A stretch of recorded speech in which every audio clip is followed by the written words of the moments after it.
Tiago 1,12 diz assim: feliz é o homem que persevera na provação, porque depois de aprovado receberá a coroa da vida, que Deus prometeu aos que o amam. Amém? Nós estamos pensando em novos propósitos para esse ano. E eu selecionei aqui 8 propósitos. E nós estamos hoje no terceiro propósito, né? O primeiro propósito que nós vimos é o de colocar Deus no primeiro plano, como a base, como alicerce das nossas vidas, nossas decisões, nossos planos para esse ano. Nós vimos no primeiro domingo, né? E a ideia é que você firme esse propósito com Deus. Nesse ano, eu quero que Deus esteja no primeiro plano. O segundo propósito, nós vimos semana passada, é o propósito de amar a igreja. E amar a igreja, não porque a igreja é bonita, não porque as pessoas da igreja são perfeitas, não porque a igreja ela não tenha falhas, mas nós devemos amar a igreja por causa de Cristo, por causa do cuidado que a igreja nos oferece e por causa também do crescimento que ela nos proporciona. Por isso que a gente tem que amar a igreja. E hoje é o nosso terceiro propósito que nós devemos firmar para esse ano, observando esse texto que nós lemos aí, Tiago 1,12, que é o propósito de perseverar nas tribulações. Tiago, ele escreve dizendo que a pessoa feliz, a pessoa bem-aventurada, a pessoa bem-sucedida é aquela que persevera na provação. E a razão pela qual a pessoa pode se considerar feliz não é por causa da aprovação em si, mas é porque se ela for aprovada nesta prova, diz o texto que ela receberá a coroa da vida que Deus prometeu aos que o amam. No meio cristão, a gente ouve muito essa expressão, né? Provação. E muitas vezes nós chamamos de provação o que não é provação. Porque nós nem entendemos o conceito de provação. A gente acha que toda dificuldade da vida é uma prova, é uma provação, está nos provando. Mas com provação, o texto quer se referir a qualquer dificuldade na vida que seja uma ameaça à nossa fidelidade a Cristo. Isso é uma provação. É quando alguma intercorrência acontece em nossas vidas e isso causa algum tipo de ameaça à minha fidelidade, à sua fidelidade a Cristo. Provação são aquelas tribulações, aqueles dissabores, aqueles eventos inesperados que testam os nossos pensamentos, reações, atitudes, ações e crenças. Mexe com a gente. Por isso Tiago afirmou que bem-aventurada é a pessoa que persevera na provação. Porque as tribulações, elas chacoalham as nossas estruturas. E ameaçam essa nossa fidelidade a Cristo. É perceptível que em momentos de turbulência na vida, quando a vida ela sai dos eixos, quando a vida não está do jeito que a gente deveria, que a gente acha que deveria estar, nós tiramos completamente o foco de Deus e de Cristo. E nós colocamos o foco em nós mesmos. Geralmente quando a vida ela se desencaixa na nossa ótica, né? Eu pensei em alguma coisa, eu queria estar vivendo de um jeito e de repente aquilo se desencaixou. Nós nos tornamos o centro de nossas próprias preocupações. E nós desviamos o nosso olhar de Deus e dos propósitos de Deus. Ao invés de buscarmos a Deus e buscarmos o socorro de Deus, nós damos lugar à vitimização, à autodefesa, à chamada autocomiseração, à murmuração, entre outras reações que são negativas e contraproducentes. Mas nós fazemos isso, né? Toda vez que a vida ela está de um jeito que eu acho que ela não deveria estar, a gente tira os olhos completamente de Deus. E a gente coloca os olhos em nós mesmos, o tempo todo. Por isso, esteja determinada a perseverar nas tribulações. Por que isso é importante? Porque por mais que você está desenhando um 2024 maravilhoso, você vai ter tribulação. Eu sei que tem gente que vai dizer assim, pastor, o senhor não devia falar essas coisas. Porque assim, a igreja não cresce desse jeito, né? Igreja que cresce é aquela igreja assim que você fala que vai ter vitória o ano todo, que nada de mal vai acontecer. Mas eu não quero te iludir. Você vai passar por tribulação esse ano. Coisas ruins vão acontecer conosco. Mas haja o que houver, faça o propósito de não ceder às pressões, persistindo em manter os seus olhos em Deus, enquanto você passa pelas tribulações. Está claro que o verso 12 que nós lemos de Tiago 1, ele está conectado com os versos de 2 a 4, contexto anterior, e com os versos de 13 a 17, o contexto posterior. E nesses momentos que a gente passa de provação e tribulação, nós precisamos estar vigilantes, vigiar algumas coisas. Eu não tenho como te dizer o que você vai passar, e eu não tenho nem como evitar que você passe o que você deve passar. Mas o que eu posso fazer, olhando para a palavra de Deus, é te orientar a vigiar algumas coisas. E olhando para esse texto de Tiago, Tiago está preocupado com isso, como que as pessoas fazem quando elas estão passando por provas. A gente pode observar aqui algumas áreas que nós precisamos aprender a vigiar. E quando nós vigiamos, a gente passa melhor pelas tribulações, né? Como se você estivesse passando com o seu carro numa estrada e de repente, olha, muito buraco, tem lama, tem barro. Então assim, você não pode dirigir da mesma maneira que você vinha dirigindo, né? Tranquilo, sossegado, né? Agora você precisa de um pouco mais de atenção. Tem um buraco aqui, tem um solo escorregadio ali. Então você vai precisar ter um pouco mais de atenção no volante. Então nos momentos de tribulação você precisa ter um pouco mais de atenção. Observar algumas coisas, vigiar algumas coisas. Eu quero que você observe essas coisas para você estar vigilante, para que você consiga passar pelas tribulações que certamente elas vão acontecer ao longo desse ano aí. Primeira coisa a se vigiar é a nossa atitude. Versículo 2, capítulo 1 de Tiago, diz assim: meus irmãos, considerem motivo de grande alegria o fato de passarem por diversas provações. Pergunta é: com que atitude enfrentamos as tribulações? Qual é a atitude? Qual é normalmente a sua reação quando você passa por tribulação? Que Deus quer te dizer, olha, no momento que você passar por tribulação esse ano, esteja um pouco mais atento à sua atitude. Vigie a sua atitude. A gente tem que reconhecer que o mais comum é enfrentar as dificuldades da vida de um jeito muito negativo. Nós somos assim. É comum a gente ouvir hoje, né, em qualquer lugar, dizendo que nós somos a geração Nutella. O que se quer dizer com isso, né, geração Nutella? Lá em Minas Gerais, eu vou dizer claro que a gente fala assim, é fresco demais, né? Então assim, é isso, né? Essa é a geração Nutella, é uma geração fresca. Qualquer coisinha está reclamando, não podia, não sei o quê, se revolta contra Deus, vai embora da igreja, abre mão de cargos que tinha. Porque nós somos uma geração assim, a nossa atitude é muito ruim. Como meu pai dizia, um estrepe no pé, nossa, já pede atestado, fica em casa, pé para cima, não sei o quê, acho que vão morrer. É só um espinho no pé, vai lá e tira. Eu não fui criado assim, eu fui criado na roça. Me lembro que quando eu tinha mais ou menos 6, 7 anos de idade, no quintal, né, da casa onde a gente morava, numa fazenda, a gente não usava varal de cordinha, de arame, a gente usava varal, era arame farpado. E era legal porque você economizava o prendedor, né?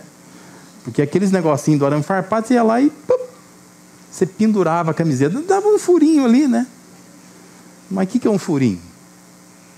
E aí numa dessas eu lembro que dormia à tarde, né, aquela coisa de mãe que faz criança dormir à tarde, e acordei meio desalentado assim, vou brincar. Quando eu fui brincar no quintal, tinha um lençol, quando eu tirei o lençol, mas dei com a testa no arame farpado, porque o varal de trás estava abaixado.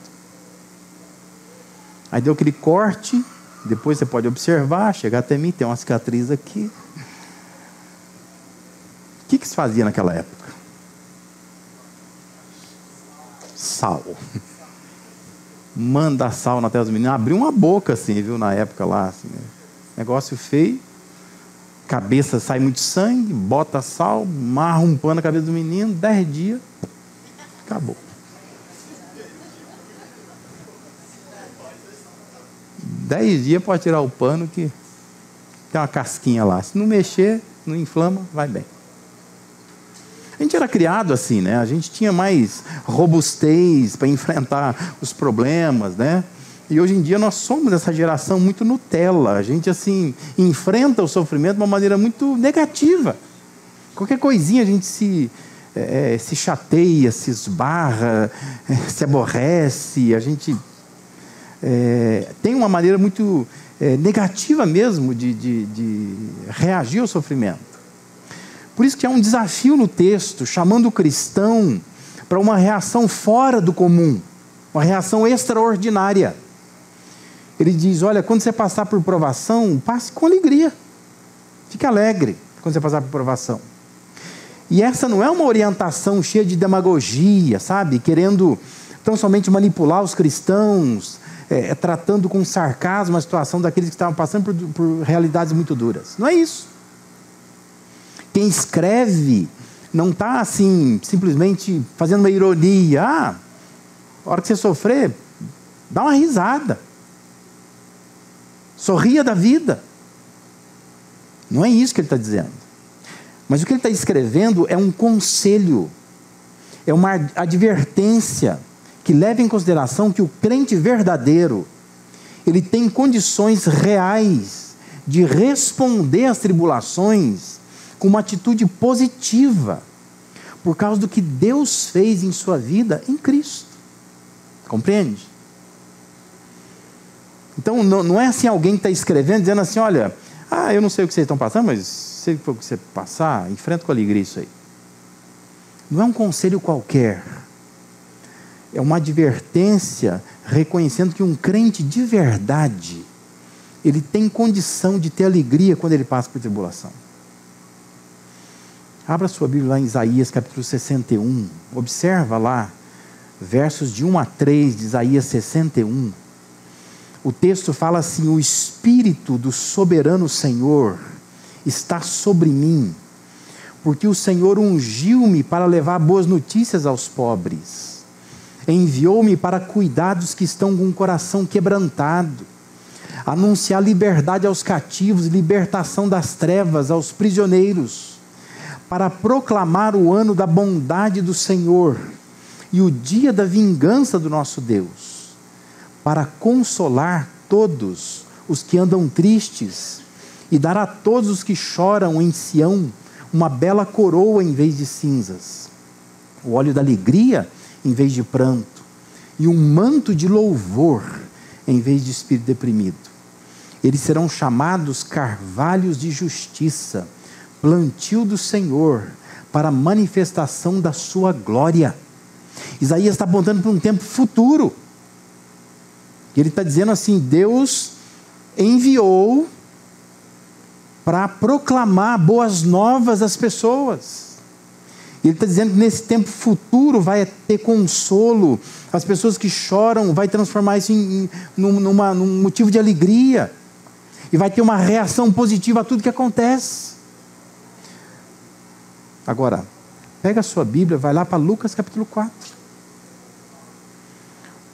Observe a narrativa de Lucas capítulo 4. Jesus tinha acabado de enfrentar a dura prova de estar no deserto com Satanás. E Satanás ficou atormentando Jesus, fazendo com que Jesus descumprisse a vontade de Deus, pecasse.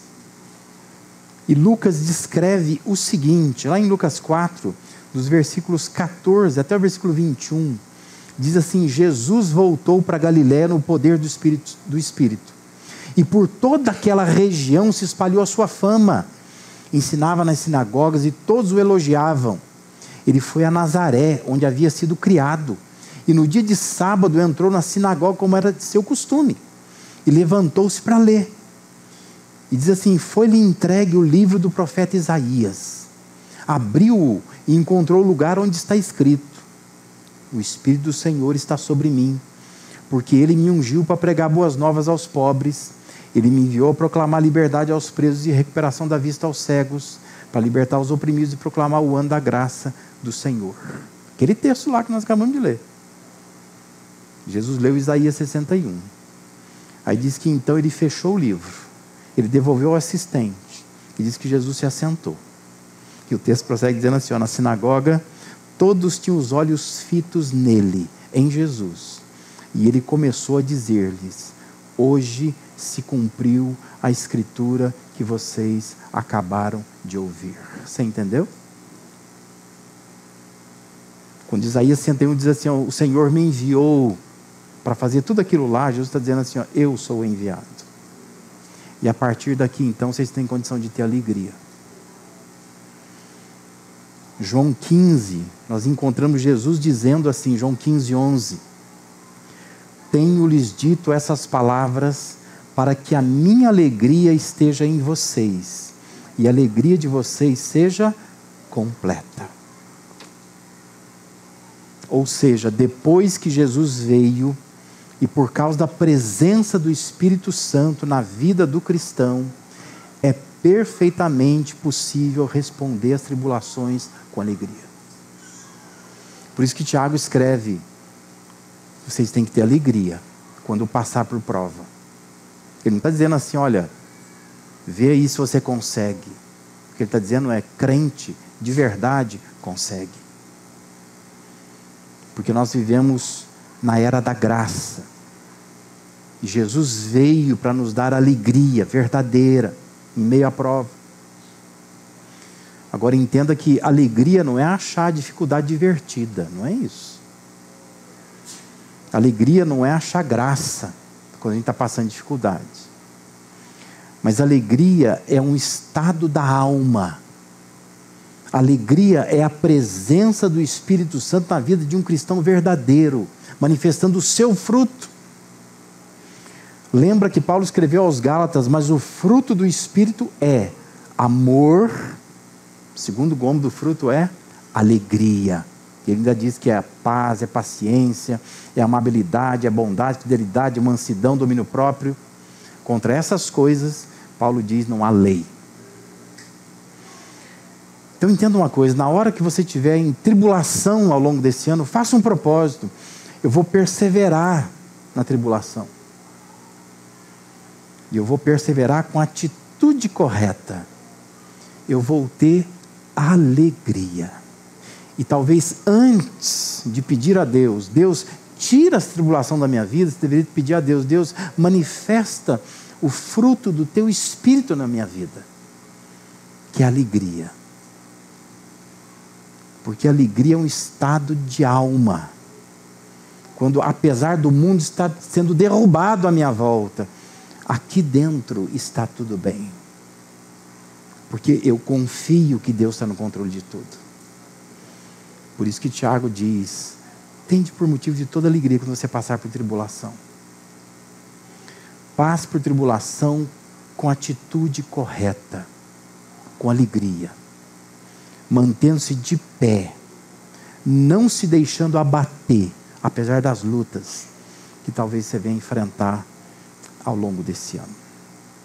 O que vigiar quando nós estamos atribulados? Segunda coisa a se vigiar são as nossas ações.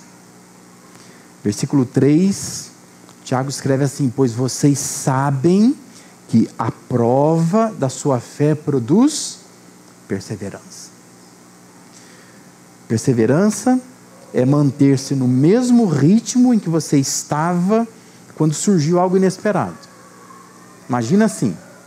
E depois, versículo 12, você vai entender que a imagem que Tiago tem na cabeça é essa: é de um cara correndo. É uma competição grego-romana. O sujeito está correndo. De repente surgiu alguma coisa que o atrapalhou a correr. A ideia é, aconteceu algo inesperado, continua correndo no mesmo ritmo. Não cede, não cede. Você não pode perder o ritmo dessa corrida. Então, quando surgem tribulações na vida, a gente começa a se mexer muito. Esse é um problema. A gente muda demais o ritmo. E é compreensível a gente se mexer muito, porque nós queremos encontrar uma solução rápida para a pressão que nós estamos sofrendo. Mas Tiago está escrevendo dizendo assim, olha, vocês sabem que a prova da sua fé produz perseverança. Então você precisa vigiar suas ações. Como é que você age? Como é que você age numa situação de prova? Não se mexa muito na hora da prova. Mantenha o mesmo ritmo. Ter o propósito de perseverar nas tribulações significa vigiar os nossos movimentos. Quais são os movimentos que você faz quando as coisas apertam? Nós abraçamos muitas vezes o desânimo, não é? A situação aperta, já vai para a cama, não sai da cama, começa a acordar tarde, começa a dormir cedo, começa a faltar do serviço. Presta atenção no que Deus quer te dizer. Nesse ano, se você passar por alguma tribulação, persevere. Vigie as suas ações. Quais são os movimentos que você vai fazer? Não abrace o desânimo. Nossa tendência é a gente se precipitar em várias decisões. É sabido, né, o conselho que se dá. Se você estiver em crise, não tome decisão nenhuma. Não é hora de tomar decisão. Mas a gente se mexe muito a hora que a pressão vem, não é? Você começa a tomar um monte de decisão. Precipitada muitas vezes. A gente diminui talvez não a oração, mas a gente diminui a nossa confiança no poder de Deus. A gente ora, mas a gente já não está assim tão confiante. Você começa a se movimentar nesse sentido. Leitura bíblica é deixada de lado muitas vezes. E a gente vai dizer assim, eu não estou com cabeça para ler a Bíblia. Não consigo me concentrar. Percebeu o que está acontecendo? Você virou o foco das atenções. Você está olhando só para você. Você começa a fazer movimentos perigosos. A gente diminui nossa frequência na igreja. Tem umas razões legais que a gente dá, não é? Ir na igreja eu não consigo nem prestar atenção, né, pastor? Então é melhor ficar em casa, né? Olha o movimento que você está fazendo.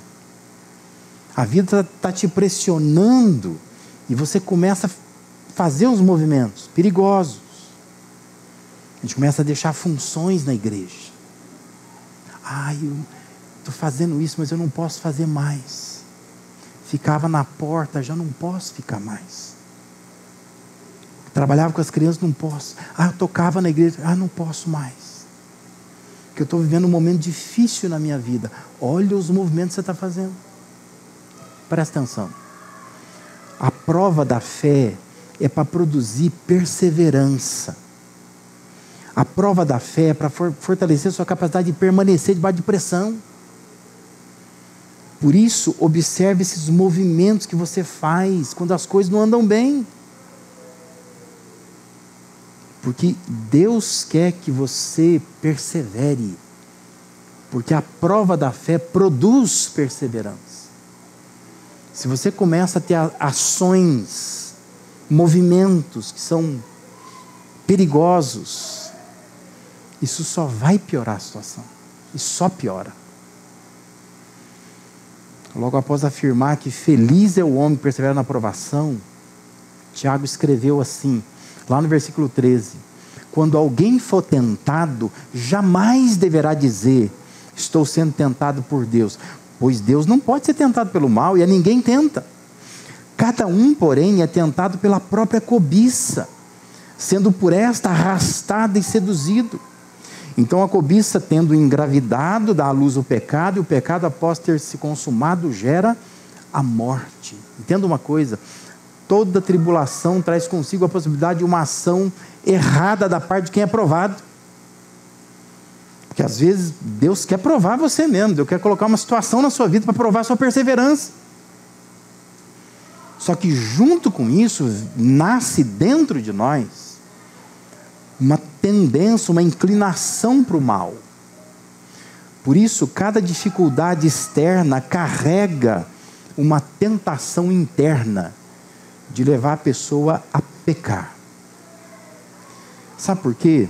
Porque lá no fundo, o cristão se rebela contra Deus quando a vida sai dos eixos. A gente se rebela contra Deus. Por que Deus está deixando isso acontecer comigo? Só que, escute uma coisa. Nem sempre Deus é o causador dos sofrimentos da humanidade. Tem coisa que Deus não tem culpa. Se você se alimenta mal, um dia, seu corpo vai ter uma doença. Deus não tem nada a ver com isso. A gente diz assim, ai, Deus está me provando, estou com a saúde tão ruim. Você nunca cuidou, criatura. Você sempre se alimentou mal. Se você não cuidar bem da sua saúde, um dia você vai sofrer com alguma doença inesperada. Você nunca vai no médico, você nunca faz um raio-x, nunca faz um ultrassom, um exame de sangue. Aí depois você diz, Deus, por que está acontecendo isso? Ué, você nunca cuidou? Tem coisa que não é culpa de Deus, não. É culpa nossa. Você nunca pagou INSS. Nunca se preocupou em fazer uma previdência privada. E depois fica lá o velhinho amargo. Por que Deus está deixando eu passar essa dificuldade? Você não cuidou. O que Deus tem a ver com isso? Ganhou bem. Eu conheço pastores assim. Ganharam bem, pastorearam igrejas boas, igrejas sustentavam generosamente. Nunca comprou um carro. Pastor que vive com um carro de igreja. Não comprou uma casa, porque mora na casa da igreja. Depois aposenta e fica lá, chorando nas mínguas. Aquela sensação, serviu a obra a vida inteira. E agora ninguém cuida do pastor. Pelo amor de Deus, né? Isso não é culpa de Deus, não. Você deveria ter cuidado de você, ué. Deus te deu plenas condições para isso. Se você não impõe limites ao seu filho, esse menino cresce, se rebela. Deus, mas que prova estou passando com meu filho. Não é provação, não. Isso é consequência. Você não cuidou do teu filho. Agora você vai ter trabalho com ele, mas você deveria ter cuidado. Esse sofrimento não é um sofrimento que Deus está impondo à sua vida. Você está impondo à sua própria vida. Porque você não impõe limite quando deveria ter imposto. Se você não trata bem as pessoas, você vai terminar a vida sozinho. Já fui visitar pessoas idosas no leito de morte, mas pastor, ninguém me ama, ninguém me quer. Não tenho amigo nenhum. Você pergunta, mas você foi amigo de quem? Passou a vida inteira maltratando as pessoas. Chega um momento que todo mundo vai embora, ninguém quer ficar com você. Por que Deus deixou isso acontecer? Deus não tem nada a ver com isso. É você que está fazendo isso por você. Cuidado com as suas ações no meio das tribulações. Se você faz escolhas erradas, as consequências vão bater na tua porta. É você, a sua própria cobiça que está engravidando coisa aí, ó. Não tem nada a ver com Deus, não. Por isso, em meio às tribulações, vigie seus movimentos. Ao invés de revoltar-se contra Deus, volte-se para si mesmo. Se avalie, se corrija, cresça, se fortaleça. E talvez seja por isso que Deus está deixando chacoalhar a sua vida. Porque Deus quer que você olhe para você. Fique alerta. Que mudança eu vou provocar em minha vida? Às vezes é mais fácil a gente sentar numa cadeira, deitar numa cama e ficar olhando para Deus, dizendo, Deus, por que o Senhor deixou isso acontecer comigo? E se revolta, se rebela contra Deus. Quando nós deveríamos voltar para nós mesmos e pensar o que eu deveria mudar, o que eu deveria crescer no meio da situação que eu estou vivendo agora. Faça um propósito de perseverar nas tribulações durante esse ano, praticando ações corretas que vão demonstrar sua perseverança. Haja corretamente, porque a prova da fé produz perseverança. E perseverança tem a ver com você não se movimentar fica. Fica. Aguenta firme. Ah, mas a pressão está grande. Fica. Faça as mesmas coisas. Toca a tua vida. Confia em Deus e fica. Porque isso é perseverar. Porque os movimentos que nós fazemos são perigosos. Ao invés de ajudar, piora. Porque nós não estamos muito atentos àquilo que Deus está querendo fazer em nossas vidas no meio das tribulações. Em terceiro e último lugar, outra coisa é se vigiar no meio das tribulações, é o nosso alvo. Olha lá, versículo 4, Tiago escreve assim: a perseverança deve ter uma ação completa, a fim de que vocês sejam maduros, íntegros, sem lhes faltar coisa alguma. Aonde nós queremos chegar, quando nós estamos incomodados com alguma situação que fugiu do nosso controle, é diferente de onde Deus quer nos levar. Nós queremos escapar, nós queremos alívio, nós queremos achar uma rota de fuga. Mas Deus quer que completemos todo o circuito. Pensa numa corrida. Deus quer que você permaneça, que você tenha como alvo: eu vou completar o circuito. Deus quer nos levar à maturidade, à integridade. Geralmente, quando nós estamos atribulados, nós temos como alvo melhorar a situação. Por isso que a gente se movimenta. Eu quero melhorar a situação. Mas Deus tem como alvo nos melhorar. São coisas diferentes. Você está de olho na tribulação, Deus está de olho em você. Deus não está preocupado com a tribulação. Deus está preocupado com você. Quais lições você vai aprender no meio da tribulação? São alvos diferentes. Por isso Tiago escreveu: feliz é o homem que persevera na provação, porque depois de aprovado ele vai receber a coroa da vida que Deus prometeu aos que o amam.